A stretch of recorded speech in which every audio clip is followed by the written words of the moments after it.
Mesdames, Mesdemoiselles et Messieurs, bienvenue à ce nouveau numéro de cette grande et belle émission Paradigme, une émission spéciale parce que vous avez l'habitude de suivre cette émission avec d'autres personnes. Eh bien, je suis là pour vous présenter cette dernière. Moi, c'est Guélan Nkié, je ne serai pas seul. On va essayer de débattre concernant beaucoup de choses dans cette émission. Vous savez, l'actualité, c'est aussi la plainte déposée par le chef de l'État, on va en parler. La 5e tribune de l'honorable Adolphe Mouzitou fait débat. On va essayer de discuter par rapport à ça. Mais bien avant, on va vous rappeler que cette émission Paradigme parle spécialement de la 3e voie. Eh bien, les gens se posent beaucoup de questions. C'est quoi la 3e voie? Mais d'une manière générale ou encore précise, on va vous dire que la 3e voie, c'est un courant de pensée ou encore une idée élaboré, je me permets de le dire comme ça, mais il y a un invité qui est avec moi ici sur ce plateau, il va essayer de décortiquer ou encore de nous expliquer davantage c'est quoi la 3e voie. Alors sans plus tarder, je m'en vais déjà vous présenter mon invité, il s'agit de messieurs Kisantou, l'ignorant conscient. Il est cadre de la 3e voie, chargé de l'idéologie et secrétaire général de messieurs Fumu Toto. Alors sans plus tarder, je salue Monsieur Kiss. Bonjour Monsieur Kiss. Bonjour Monsieur Guélor. Comment vous allez? Oui, je vais très bien. Toujours avec ma main droite sur mon cœur, témoignant les 5 piliers sur lesquels repose mon esprit, dans mon corps et dans mon milieu, avec tous les ignorants conscients que je salue en passant. Ignorant conscient, c'est comme ça qu'on vous appelle. On aimerait bien savoir comment et pourquoi plutôt on vous appelle ignorant conscient. Merci Galère pour cette question de savoir qu'est-ce qui sent tout, on l'appelle l'ignorant conscient. Mais voilà. Pourquoi ignorant conscient? C'est ça la grande question. Exact. Ignorant conscient, pourquoi? Mais parce que je me dis que ce que je sais, c'est que je ne sais rien. Et que toute personne que je rencontre en cours de route ou partout m'est supérieure en quelque sorte. Et c'est pourquoi je dois m'instruire de celui-là et que je dois avoir une connaissance auprès de lui. Oui. Et je me dis encore que toute connaissance commence dans l'ignorance et se clôture toujours dans l'ignorance. Et par conséquent, celui qui n'a jamais été ignorant, conscient, n'a jamais été connaisseur. Alors moi, en tant qu'ignorant conscient, je sais que non, en me retrouvant en face de Guélor, j'aurai quelque chose à apprendre auprès de lui. Et c'est pourquoi je me dis, je suis ignorant et que Guélor doit m'apporter une autre connaissance que j'ai. Et je me dis encore que la connaissance que Guélor a aujourd'hui, ici, pendant ce temps-là, c'est la somme de l'ignorance d'hier. Donc hier, Guélor était ignorant par rapport à certaines questions et que pendant ce temps-là, Guélor a fait l'effort de pouvoir chercher et de pouvoir trouver des réponses à ces questions. Et il n'est plus ignorant par rapport à cette question, mais il devient maintenant ignorant parce qu'il a une connaissance, mais il y a d'autres connaissances que Guélor va avoir ça demain. Et pendant ce temps ici, d'ici jusqu'à demain, Guélor est toujours ignorant. Et c'est pour dire que non, tout homme est toujours ignorant perpétuel. Nous avons des ignorants conscients comme nous, les qui sont tout, et nous avons aussi des ignorants inconscients. C'est-à-dire que non, ce sont des gens qui pensent qu'ils savent tout, mais en réalité, ils ne connaissent rien. Et ceux-là, ce sont des ignorants inconscients. Voilà un peu par rapport à votre question, comment est-ce que je vous ai répondu.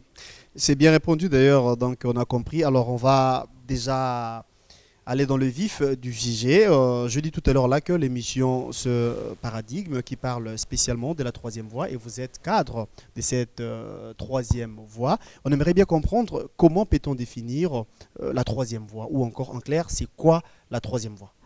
Oui, par rapport à cette question, Guélor, la 3e voie, je le dis bien, n'est pas un parti politique comme toute personne pouvait penser. Non. La 3e voie n'est pas une association sans but lucratif. Non.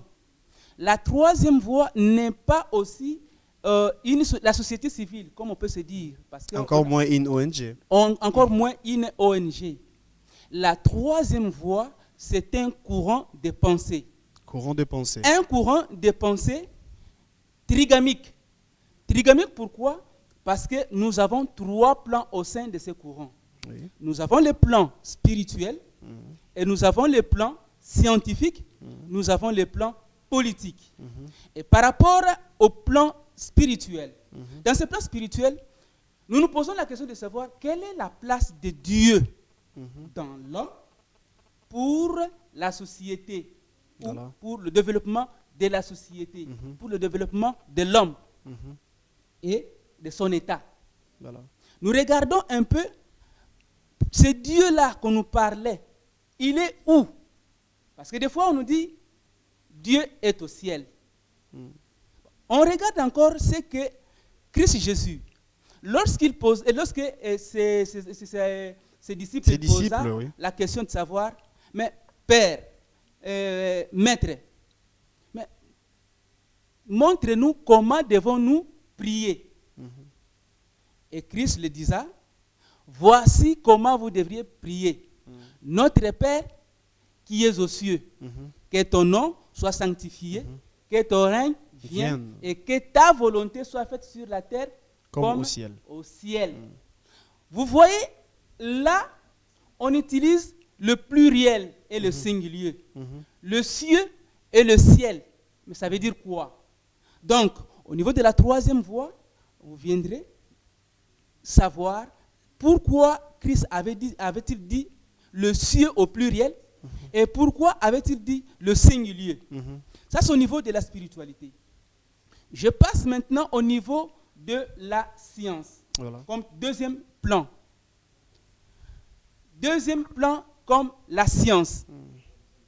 Dans la science comme deuxième plan, nous devons chercher, la troisième voie vous pose la problématique de savoir quelle est maintenant la place de la science, du savoir scientifique au développement de l'homme et de son état.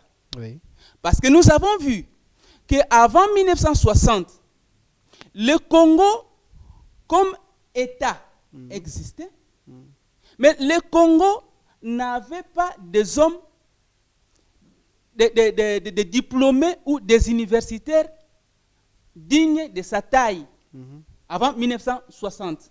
Ce ne sont que des primériens, donc, ceux qui n'avaient rien, qui ne sont pas arrivés au niveau de l'université, mais ce sont ceux-là qui se sont battus bec et ongles face à la machine infernale de l'homme blanc.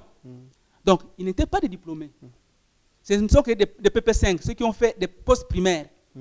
Mais après 1960, nous avons vu que le Congo a eu au moins des hommes et des femmes, des diplômés et des universitaires. Les élites. Hein? Des experts dans tous les domaines de la vie.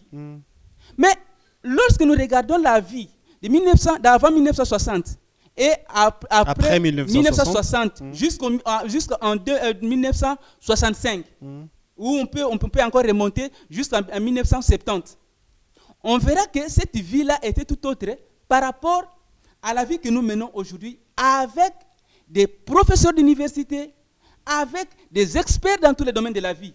Mais le Congo est resté toujours un État sous-développé. Comme l'avait dit l'une des tribunes d'Adolphe Mouzitou, qui a dit le Congo est un État sous-endetté. Oui. Voilà. Alors, nous voulons savoir quelle est maintenant la place de cette connaissance. Comment est-ce que avant 1960, la vie était tout autre, mais sans universitaire, sans diplômé. Oui. Mais après 1960, nous avons vu des diplômés et des professeurs d'université. Mais ça signifie quoi? Un professeur d'université, c'est celui qui a atteint le niveau le plus élevé de la connaissance scientifique. Et que cette connaissance-là devrait profiter non seulement à lui, mais aussi et surtout à son État. À sa nation, oui. À sa nation. Mais je dis, en tout cas, il faut faire attention parce que le Congo n'existe pas comme nation. Bon, comme vous voulez parler de l'État, on peut aller dans ce sens. Voilà. Alors, pour son État.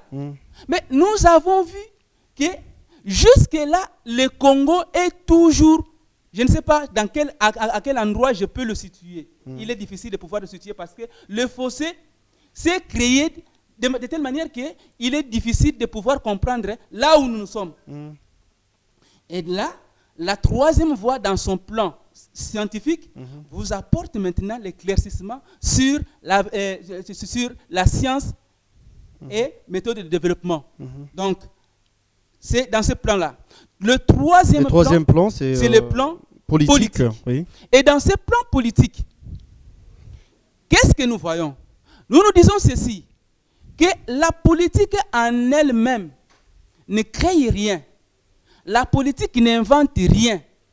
La politique ne fait que encadrer. La politique ne fait que administrer. Et la politique ne fait que la promotion du génie propre issu du plan d'urbanisme spirituel de cet État. Alors, nous on a cru que non, c'est la politique qui fait tout. Non. Vous verrez que, je prends le cas des États-Unis.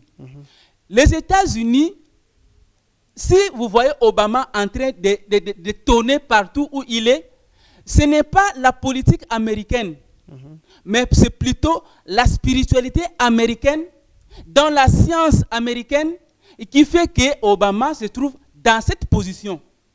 Et alors, c'est pourquoi nous disons que les responsables spirituels d'un État ont une grande responsabilité. Non seulement comme étant des acteurs politiques, mais aussi et surtout comme étant des prévoyants, des éclaireurs pour leur vie. Parce que tout commence dans la spiritualité et se manifeste dans la science, et la politique ne fait que la promotion. Ici, nous donnons la politique, c'est pas la politique, science et spiritualité comme l'arbre. Lorsque vous regardez l'arbre, si cet arbre-là a de très belles feuilles, mais c'est parce que le tronc d'arbre reçoit de quelque chose de consistant.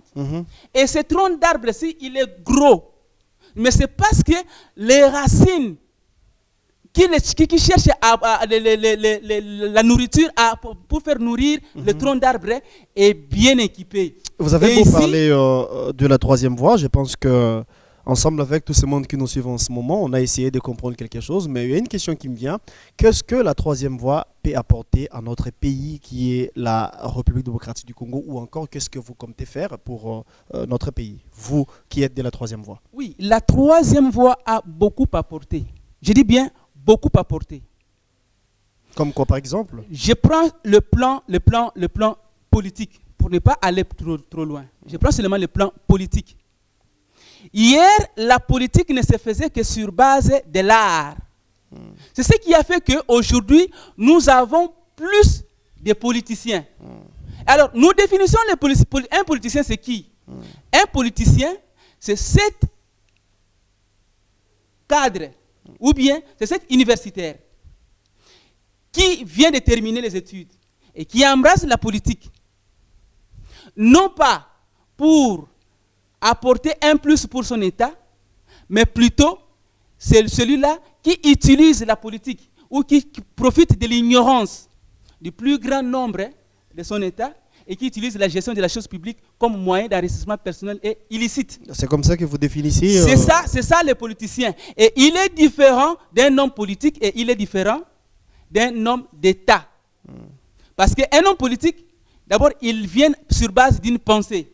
Et dans cette pensée-là, vous avez des valeurs. Dans cette pensée-là, vous avez des principes. Dans cette pensée-là, vous avez des mouvements qui vous permettent, non pas pour profiter, mais plutôt pour chercher à donner des réponses aux questions dont la masse, dont la société se pose.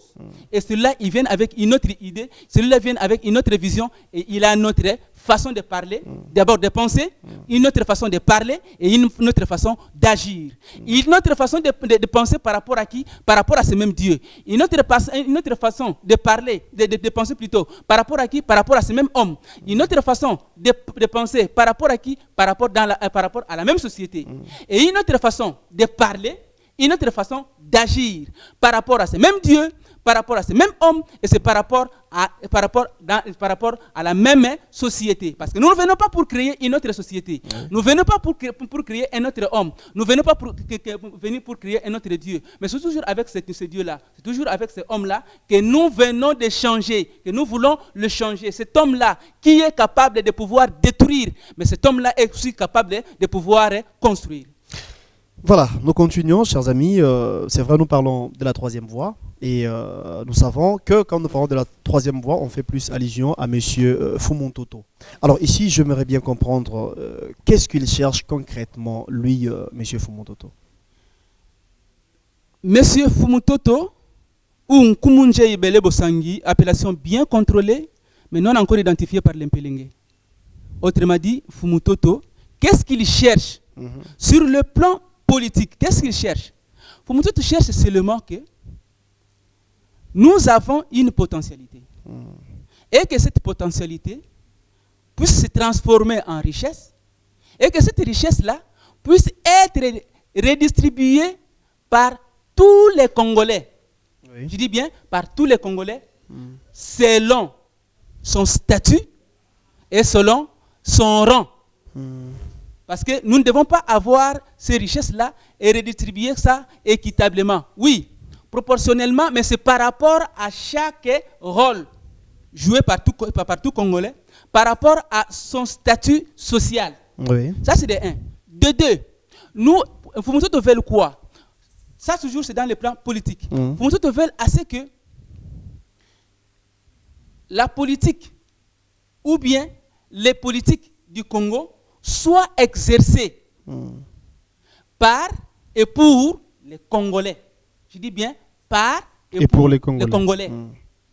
C'est-à-dire que non, que chaque Congolais soit en mesure de pouvoir dire par rapport à ce qui se passe, de dire non, en tout cas là, je ne suis pas d'accord. Et que la communauté internationale, qui est là aussi comme un quatrième pouvoir sur nous, que lui aussi, par rapport à ses intérêts, que nous sachions comment négocier. Parce que le Congo comme Congo n'est pas le fruit des Congolais. C'est-à-dire quoi? Le Congo comme Congo est le fruit de ceux-là que nous sommes en train de dire que non, ce sont les étrangers. Parce que c'est par rapport à la communauté internationale que le Congo est devenu Congo souverain. Mais la souveraineté de notre État est toujours en concurrence avec une autre souveraineté, c'est la souveraineté internationale. Et que nous devons savoir ce que nous avons, ce que nous devons donner, et de savoir aussi ce que nous devons récupérer par rapport à ce que nous avons et par rapport à ce que les autres ont. Ça, c'est de deux. De trois, Fumon-Toto veut à ce que avec la répartition équitable et équilibrée des richesses du pays, et que chacun de nous puisse avoir la capacité de pouvoir former une famille qui soit heureuse, et à l'issue de cette famille, que nous ayons des enfants qui doivent faire maintenant la valeur, qui doivent maintenant continuer la lutte que nous avons, là où nous allons laisser, et que le Congo de demain devienne réellement un Congo nouveau. Voilà la lutte, voilà l'idée que Fumon-Toto a par rapport au Congo sur le plan politique. Comme nous parlons de la troisième voie, c'est vrai, vous avez dit tantôt que ce n'est pas une ONG, encore moins un ASBL, mais on aimerait bien comprendre comment la troisième voie est-elle structurée, ou encore comment elle est administrée, la troisième voie. La troisième voie comme courant est structurée de la manière suivante. D'abord, nous avons le président. Le président qui est chargé d'abord de la pensée, qui est chargé du management et qui est chargé de la représentation. Donc c'est celui-là que nous appelons le génitaire. C'est Nkumunje Ibele Bosangi Basanga, autrement dit Fumon-Toto. C'est aussi, il est aussi le père spirituel, si on peut dire ça, parce que vous parlez deux fois de la spiritualité. Exact. Ah, ok. Ça, c'est sur le plan, disons, au niveau du président. Voilà. Nous avons encore une autre structure, c'est le chargé de l'administration générale, le directeur général chargé de l'administration et politique de bonne gouvernance. Et cela est dirigé par Monsieur Félicien Kindoula Kassende, qui est la deuxième personnalité de la troisième voie. Oui. Nous avons encore l'autre structure, c'est le directeur général chargé de la science, législation et contrôle. Vous voyez? Et cette partie est dirigée par Monsieur Emmanuel Osemba, qui est le responsable de cette structure. Voilà, ça ce sont à ce niveau. Alors nous avons aussi au niveau international des agences. Donc nous avons des agences partout dans le monde. Moi je pense que non, si vous allez peut-être dans notre site www.troisièmevoie-rdc.com, et là vous trouverez les agences où, pour ceux qui veulent encore adhérer, en tout cas vous pouvez adhérer en ligne par rapport dans ce site-là. Excepté, je vous interromps un peu parce que vous allez continuer, mais dis-moi, excepté la République démocratique du Congo, on peut encore vous trouver où, vous, la troisième voie? Exactement, en République démocratique du Congo, précisément à Kinshasa, oui. Nous avons notre bureau, le bureau international, qui se trouverait sur l'avenue Itimbiri, numéro 5 à Lemba, terminus. Oui. Et vous voyez l'immeuble La Galilée. C'est au sein de cet immeuble que le bureau de la troisième voie existe au niveau international, que vous pouvez trouver là-bas tout ce que vous avez besoin ou toutes les questions que vous pouvez avoir à poser. Donc, vous serez les bienvenus donc, au niveau de la troisième voie. Non, excepté à la RDC, il n'y a pas un autre bureau de la troisième voie ailleurs. Hein. À Congo-Brazzaville, en Afrique du Sud, je ne sais pas où, mais dis-moi, vous êtes qu'ici en République démocratique du Congo? Non, je vous ai dit bien qu'au niveau international. Absolument. On peut vous retrouver où, c'est ça la question? Oui, je dis bien au niveau international, nous avons des agences. Et dans chaque pays. Quel pays par exemple? Nous prenons par exemple le cas de la Belgique. Et vous avez monsieur Jean-Paul Kaninda, qui lui s'occupe de l'agence de la Belgique. Nous avons au niveau du Canada, il y a monsieur Yannick Bokumbu qui est là. Et donc, je n'aurai pas le temps de pouvoir citer presque tous les pays parce que... On faut comprendre. Alors revenons à l'administration. On parlait de la structure, n'est-ce pas? Comment est-ce que la troisième voie est structurée? On était au niveau de la troisième personnalité, si pas troisième personne. Et comment ça évolue? Oui. D'abord, ce sont les trois personnes-là qui constituent l'ossature. L'ossature, donc vous voyez que non, chacun occupe chacun occupe un plan. Parce que si vous regardez pensée, management et représentation, ça c'est plus au niveau du plan spirituel. Oui. Vous voyez un peu ça? Lorsque vous descendez avec le directeur général chargé de la politique et bonne gouvernance, ça c'est le plan politique. Et lorsque vous voyez au niveau de la science, vous avez le directeur général chargé maintenant de la science, législation et contrôle. Ça c'est au niveau de la science. Apparemment, donc, le poste des choix c'est occupé ou encore sont occupés spécialement par les hommes. Il n'y a aucune femme qui occupe de poste de choix au sein de la troisième voie. Alors la question est de savoir quelle est la place de la femme au sein de votre structure. Oui, merci pour cette question. Nous disons ceci. La femme n'est pas un être, comme dirais-je, comme les autres disent que non, la femme est un être faible. Non. La femme n'est pas un être faible. C'est par ignorance que les femmes pensent qu'ils sont des êtres faibles. Oui. Non. Nous ne voulons pas aussi chercher à donner un cadeau aux femmes avec condition. Non, nous devons avoir un quota réservé aux femmes. Non, non, nous ne sommes pas de ce genre-là. Nous disons ceci. Les femmes et les hommes sont égaux. Et comme ils sont égaux, c'est maintenant la méritocratie qui doivent nous amener à dire que tel est capable de pouvoir occuper tel poste. Oui. Parce que nous ne pouvons pas dire que non, donner un quota de 30% aux femmes parce qu'ils sont ceci, elles sont ceci. Non, non. Nous disons ceci. Les femmes doivent se battre bec et ongles pour avoir le même niveau que les hommes. Et nous savons très bien qu'il y a des femmes qui sont plus intelligentes que les hommes.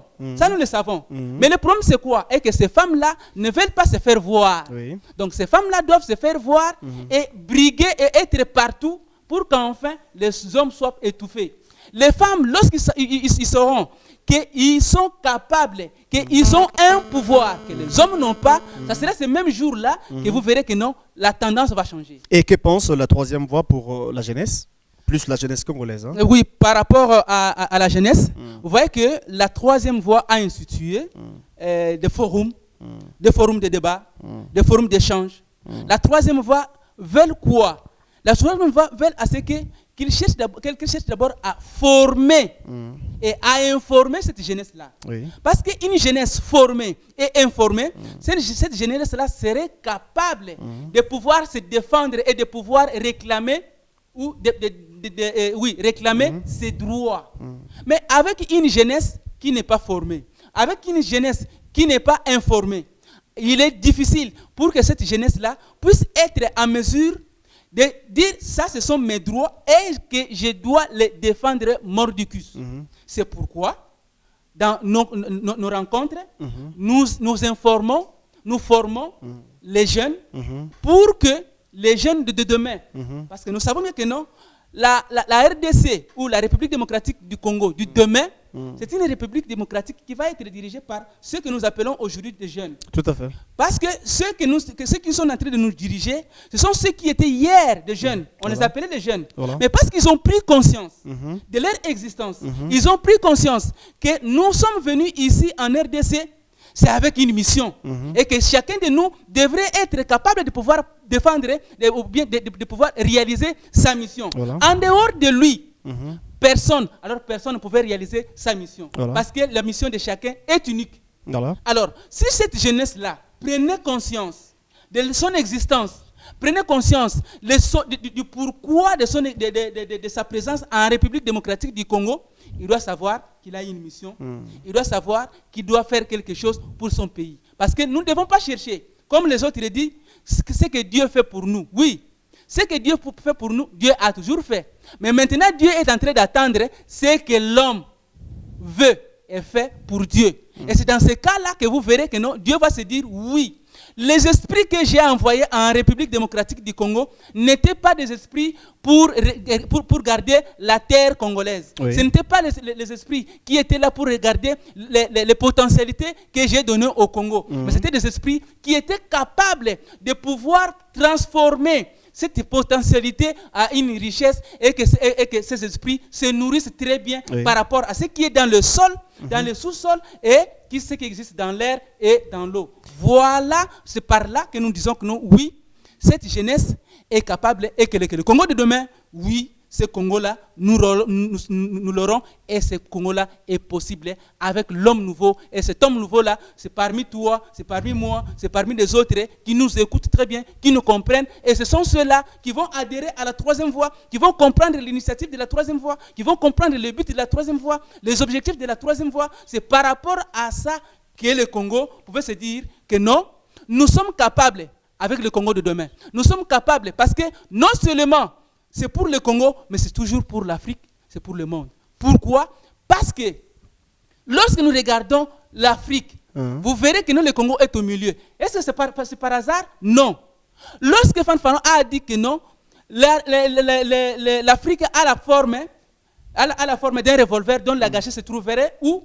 Au Congo. Au Congo. Mais est-ce que vous comprenez ça? Moi, quelque part, je me dis, si les autres nous font la guerre, quelque part,